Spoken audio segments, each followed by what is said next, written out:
본 영상은 실제 판결문을 바탕으로 제작되었으며 정보 제공을 위한 목적입니다. 영상에 등장하는 인물, 지명, 단체, 회사 등은 실제와 다를 수 있습니다. 영상에서 다루는 내용은 법률적 조언이 아니며 개별적인 법률 문제에 대해서는 전문 변호사와 상담하시기 바랍니다. 또한 본 영상은 내용의 정확성이나 완전성을 보장하지 않습니다. 안녕하세요. 저는 이 사건의 피고 김준호입니다. 오늘은 제가 겪은 이혼 소송에 대해 이야기하려고 합니다. 법정 싸움에서 많은 것들을 잃었지만 그래도 저의 억울함을 여러분에게 꼭 들려드리고 싶어요. 저는 2000년에 이선희와 결혼했습니다. 우리는 사랑했고 슬아의 아이 둘이 있었습니다. 처음엔 정말 행복했죠. 그런데 결혼 15년 차였던 2015년경부터 선희의 행동이 이상해지기 시작했습니다. 그때 저는 그녀가 바람을 피울 줄은 꿈에도 몰랐습니다. 2015년 8월 선희가 윤지훈이란 남자와 차 안에서 대화하는 걸 우연히 듣게 됐어요. 그 대화에서는 내 마음을 언제 알았어? 어제 많이 느끼지 않았어요? 어제 겁나 표현했는데 몸으로 내가 자기한테 몸으로 표현하는 거 못 느꼈어요? 같은 부적절한 말들이 오갔습니다. 저는 이 말을 듣고 큰 충격을 받았어요. 제 아내가 다른 남자와 이런 관계에 있다는 사실을 믿을 수가 없었습니다. 하지만 그때까지도 저는 이 상황을 어떻게 받아들여야 할지 몰랐습니다. 이후로 저는 그녀의 행동을 계속 주시하게 됐습니다. 그리고 2016년 6월 선희가 윤지훈과 함께 있는 모습을 다시 목격했어요.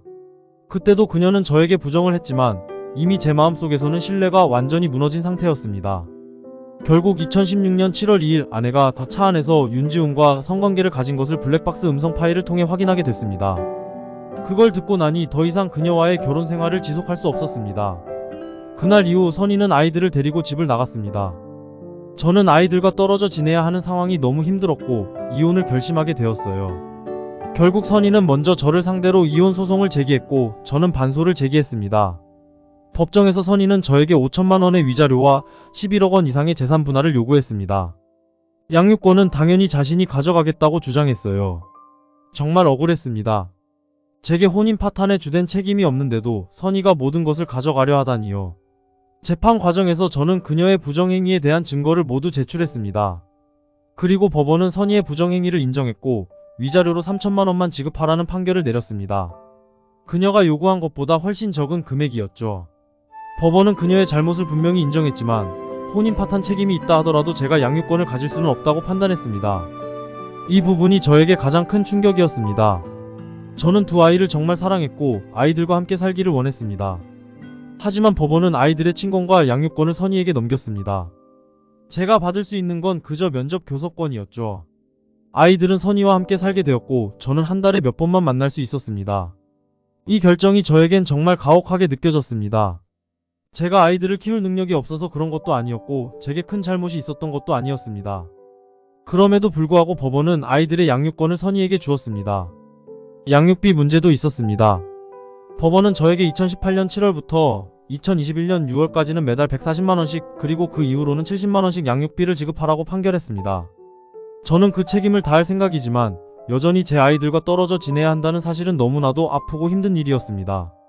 재산 분할에 있어서도 선희는 처음에 11억 원 이상의 금액을 요구했지만 법원은 제 기여도를 85%, 그녀의 기여도를 15%로 판단하여 그녀가 저에게 3억 4천만 원만 지급하라고 판결했습니다. 이 사건은 저에게 많은 걸 빼앗아 갔습니다. 아이들과 떨어져 지내야 한다는 것이 무엇보다도 가장 큰 상처입니다. 하지만 법원의 결정에 따를 수밖에 없었죠. 이번 사건을 통해 여러분이 결혼 생활에 대해 다시 한번 생각해 볼 수 있었으면 좋겠습니다.